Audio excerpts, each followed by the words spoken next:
നമസ്തേ നമസ്തേ സുഹൃത്തുക്കളെ, നമസ്തേ.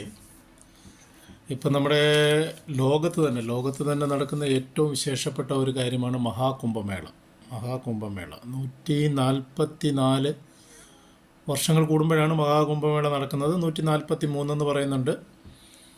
കാരണം നമുക്കറിയാം, വ്യാഴദശയാണ് മനുഷ്യൻ്റെ, വ്യാഴവും ശുക്രനും ദശകളെയൊക്കെ സംബന്ധിച്ചിടത്തോളം വ്യാഴം, ശുക്രൻ. അപ്പോൾ നമ്മുടെ വ്യാഴം എന്ന് പറയുന്ന ഗ്രഹം സൂര്യനെ ചുറ്റി ഒരു പ്രാവശ്യം വരുമ്പോഴാണ് കുംഭമേളകൾ സംഘടിപ്പിക്കപ്പെടുന്നത്. അത് 11.9 ഇയേഴ്സ്, 11.895 അങ്ങനെയാണ്. 12 വർഷം തികച്ചല്ല. അങ്ങനെ 144 വർഷമാകുമ്പോൾ ഒരു വർഷം കുറച്ച് 143 വർഷങ്ങൾ കൂടുമ്പോഴാണ് നോർമലി മഹാകുംഭമേളകൾ നടക്കുന്നത്. ഒരു നമ്മുടെ അടുത്ത ജന്മങ്ങൾ, അടുത്ത തലമുറയ്ക്ക് കാണാൻ കഴിയുമെന്നറിയില്ല. അത് കഴിഞ്ഞുള്ളൊരു തലമുറയ്ക്ക് ഇനി മഹാകുംഭമേള കാണാൻ കഴിയുള്ളൂ. അപ്പോൾ ഈ മഹാകുംഭമേള ഇപ്പം നടക്കുന്നത് നമ്മുടെ ത്രിവേണി സംഗമം, പ്രയാഗ്രാജിലാണ്, ത്രിവേണി സംഗമം നമുക്കറിയാം. ഗംഗ, യമുന, സരസ്വതി. ഗംഗ എന്ന് പറയുന്നത് ശിവൻ്റെ പ്രതിനിധിയാണ്. സരസ്വതി എന്ന് പറയുന്നത് ബ്രഹ്മാവിൻ്റെ, യമുന എന്ന് പറയുന്നത് മഹാവിഷ്ണുവിൻ്റെ. ത്രിമൂർത്തി സംഗമമാണ്. ആക്ച്വലി ത്രിവേണി സംഗമത്തെക്കാളും ത്രിമൂർത്തികളുടെ സംഗമസ്ഥാനമായ ത്രിവേണിയിലാണ് മഹാകുംഭമേള നടക്കുന്നത്. ഈ മഹാകുംഭമേളയുടെ സ്പെഷ്യാലിറ്റി എന്ന് പറഞ്ഞു കഴിഞ്ഞാൽ, ഇന്ന് ലോകത്ത് 120 കോടി ഹിന്ദുക്കളുണ്ടെന്നാണ് ഒരു കണക്കെടുപ്പ്. ഏകദേശം ഒരു കണക്കെടുപ്പ് എന്ന് പറഞ്ഞാൽ 120 കോടി ഹിന്ദുക്കൾ. ഈ 120 കോടി ഹിന്ദുക്കളിൽ ഏകദേശം 42 കോടിയോളം ഹിന്ദുക്കൾ ഓൾറെഡി മഹാകുംഭമേളയിൽ വന്ന് പുണ്യസ്നാനം കഴിഞ്ഞ് തിരിച്ചു പോയി കഴിഞ്ഞു. 42 കോടിയോളം, അതായത് 1/3 ഹിന്ദുക്കളും, ലോകത്തുള്ള 1/3 ഹിന്ദുക്കളും ഓൾറെഡി ത്രിവേണി സംഗമത്തിൽ എത്തിക്കഴിഞ്ഞു. ഇനിയുണ്ട്, ഫെബ്രുവരി 26 വരെയുണ്ട്.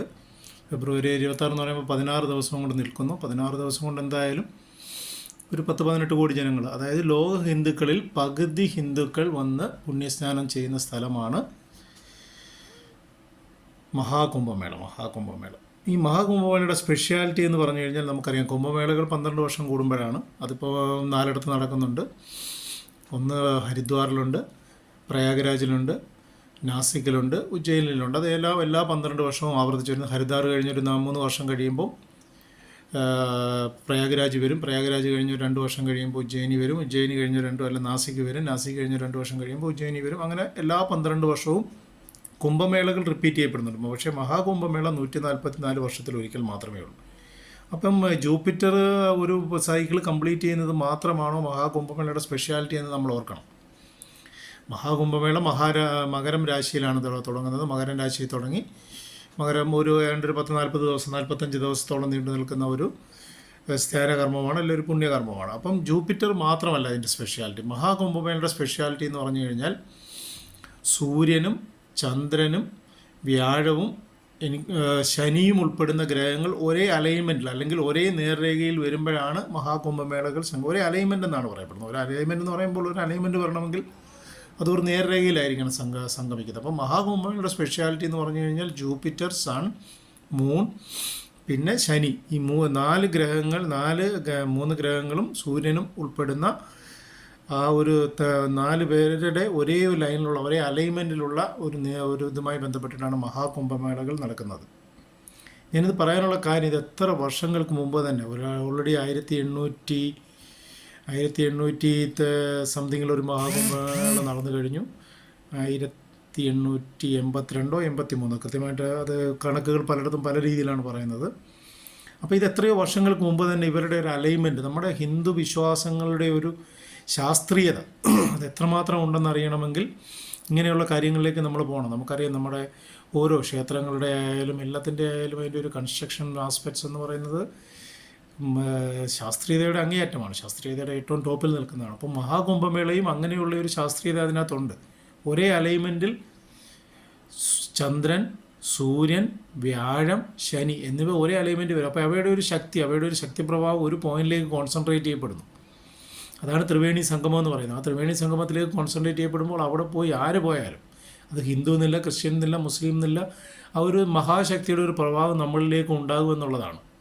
അത് നമ്മുടെ ഒരു ആത്മീയത എന്ന് പറയുന്നു, അല്ലെങ്കിൽ നമ്മുടെ പാപപുണ്യങ്ങളുടെ ഒരു പര്യായമായിട്ട് പറയുന്നു. എന്തായാൽ പോലും ഒരു എനർജി ക്രിയേറ്റ് ചെയ്യപ്പെടുന്നുണ്ട്. ആ എനർജി നമ്മളിലേക്കും പ്രവഹിക്കുന്നു എന്നുള്ളതിൻ്റെ ഏറ്റവും വളരെ ശക്തമായ ഒരു ഉദാഹരണമാണ് ഈ അലൈൻമെൻറ്റ്. ഇവയുടെ 4ൻ്റെയും അലൈൻമെൻറ്റ് ഒരേ ലൈനിൽ വരികയും ആ അലൈൻമെൻറ്റുമായി ക്രമീകരിക്കപ്പെടുന്ന ഒരു പോയിന്റിലേക്ക് അതിൻ്റെ ഊർജ്ജം മാറിപ്പെടുകയും ആ ഊർജ്ജം നമ്മളിലേക്കും വരുന്നു. അതാണ് ആ സ്നാനം കൊണ്ട് പ്രധാനമായിട്ട് ഉദ്ദേശിക്കുന്നത്. അപ്പോൾ ഈ മഹാകുംഭമേളയുടെ സമയത്ത് അവിടെ പോകാനും ആ പുണ്യകർമ്മത്തിൽ പങ്കെടുക്കാനും കഴിയണം എന്നുള്ളത് വളരെ വളരെ വളരെ വളരെ വലിയ ഇമ്പോർട്ടൻ്റ്. എന്നിട്ട് അതിനകത്ത് മതമോ ജാതിയോ ഒന്നും കടത്തേണ്ട കാര്യമില്ല. ഇപ്പോൾ ജാതീയമായ ഒരു കാര്യമായിട്ടല്ല, മതപരമായ ഒരു കാര്യമായിട്ടാണ് എല്ലാവരും കാണുന്നത്. അവിടെ ഒരുപാട് നിങ്ങൾക്കറിയാം, ഒരുപാട് ആൾക്കാർ വിദേശങ്ങളിൽ നിന്നൊക്കെ ഒരുപാട് ആൾക്കാർ വരുന്നുണ്ട്. അവരൊന്നും മതത്തിൻ്റെ വേലിക്കെട്ടുകളുടെ ഉള്ളിൽ നിന്നുകൊണ്ടല്ല ഇവിടെ വരുന്നത്.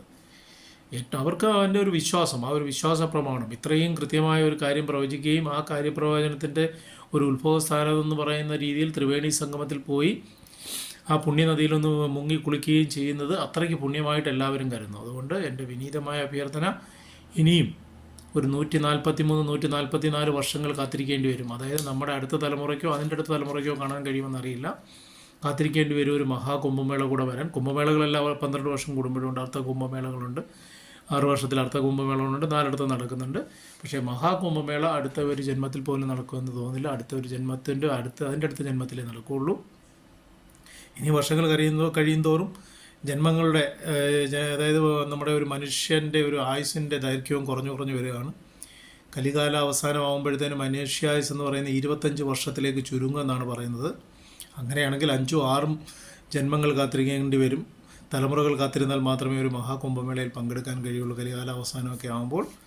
അപ്പോൾ ഇതൊരു നല്ല അവസരമായി കണ്ട് എല്ലാവരും മഹാകുംഭമേളയിൽ പങ്കെടുക്കണം.